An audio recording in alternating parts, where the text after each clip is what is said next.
এক ব্যক্তি 225 টাকায় 75 ডিম কিনলো, বিক্রয় করবার সময় যদি উহার 10টি পচিয়া গিয়ে থাকে তবে অবশিষ্টগুলি প্রতিটি কত টাকায় বিক্রয় করলে তার 30% লাভ থাকবে সেটা জানতে গেছে।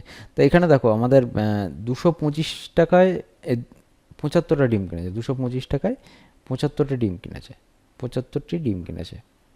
তাহলে এই যে সিপি বেরোলো 225 টাকা কস্ট প্রাইস বেরোলো যেটা, তাই এই কস্ট প্রাইসটা কি 75 ডিমের কস্ট প্রাইস।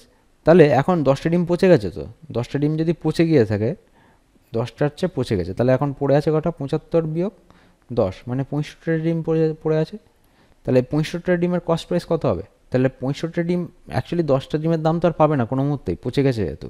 তাহলে এই 65টা ডিমের দাম কেনার দাম হবে 225 টাকা। কারণ ব্যবসায়ী যখন এটা কিনবে, এটা মাথায় রাখতে হবে, তার হচ্ছে যখনই ব্যবসা করতে নামবে যে কেউ, সে তার যেটা পচে যাবে, বাদ যাবে বা গাড়ি ভাড়া লাগবে, সব কিছু কিন্তু ওই ক্রয় মূল্যের ওপর দামটাকে চাপিয়ে তারপরে কিন্তু বিক্রয় মূল্যের দামটা তৈরি হবে। তাহলে এখানে কত হবে? এখানে হচ্ছে 225 টাকা, 10টা ডিম বাদ গিয়েছে তাই জন্য 65টা ডিম, তাহলে এখন 65টা ডিমের দাম হয়েছে 225 টাকা। এবার যখন সেল করবে সে, তখন কি হবে?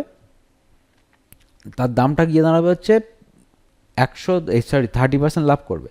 তাহলে 30% লাভ করলে তার সেলিং প্রাইসের পার পিসের ডিমের প্রতিটি কত টাকায় জানতে গেছে। তাহলে প্রত্যেকটা ডিমের দাম আমরা বের করেছি। 65টা ডিম যখন 225 টাকা কিনছে, প্রত্যেকটা ডিমের দাম হচ্ছে এইটা। এবার সে যখন 30% প্রফিটে বিক্রি করছে, মানে 130/100-এ বিক্রি করছে, তখন তার কত টাকা কী হবে? এখানে 2, তাহলে এখানে হচ্ছে 450/100, অর্থাৎ 4.50 টাকা, মানে 4.5 টাকা করে যদি বিক্রি করে তার 30% করে প্রফিট থাকবে। এটা হচ্ছে বলতেছে। এটাকে আমরা একটা ডেসক্রিপটিভ করছি। তাহলে এখানে প্রথমেই বলে দিয়েছে দেখো 225 টাকায় 75টি ডিম কেনে। এবার দেখো 10টা ডিম পচে গেছে, 10টি ডিম পচে গেছে।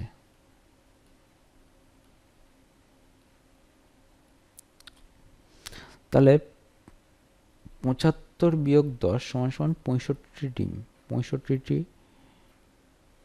ডিম আছে এবং 65টি ডিমের, আচ্ছা এটা পরের লাইনে লিখি আমরা। তাহলে 65টি ডিমের ক্রয় মূল্য কত হবে? 225 টাকা। 65টি ডিমের ক্রয় মূল্য, কারণ একটা ডিমের ক্রয় মূল্য জানতে চাইছে তাই জন্য আমরা আগে বের করে নিচ্ছি, ক্রয় মূল্য সমান সমান 225 টাকা। কারণ কি না, এই যে ডিমটা পচে গেছে বা বাদ গিয়েছে, সেই বাদ যাওয়ার জিনিসটার দাম তো ক্রয় মূল্যের ওপর বেস করে নিয়ে নেবে এখানে। তাহলে একটা ডিমের দাম কোথায় গিয়ে দাঁড়াবে? একটা ডিমের ক্রয় মূল্য দাঁড়াবে হচ্ছে 225/65 টাকা। আর এবার বলেছে দেখো 30% লাভ করবে, তাহলে এবার বিক্রয় মূল্য বের করবো। তাহলে আগে শতকরা হিসেবে মানটা বের করবো। তাহলে 100 টাকা ক্রয় মূল্যে,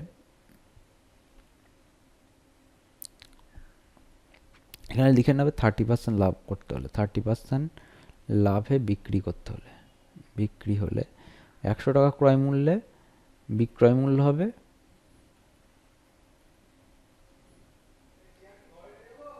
130 টাকা। তাহলে 1 টাকা ক্রয় মূল্যে বিক্রয় মূল্য হবে 130/100 টাকা।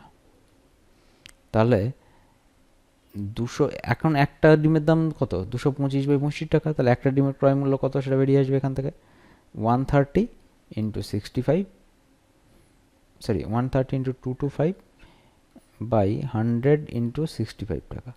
এটা কাটলে হবে 2, আচ্ছা 2, এখানে 2 এটা, তাহলে হবে 450/100, অর্থাৎ 4.50 টাকা। একটা ডিমের ক্রয় মূল্য পেয়ে গেলাম কত? 4.50 টাকা।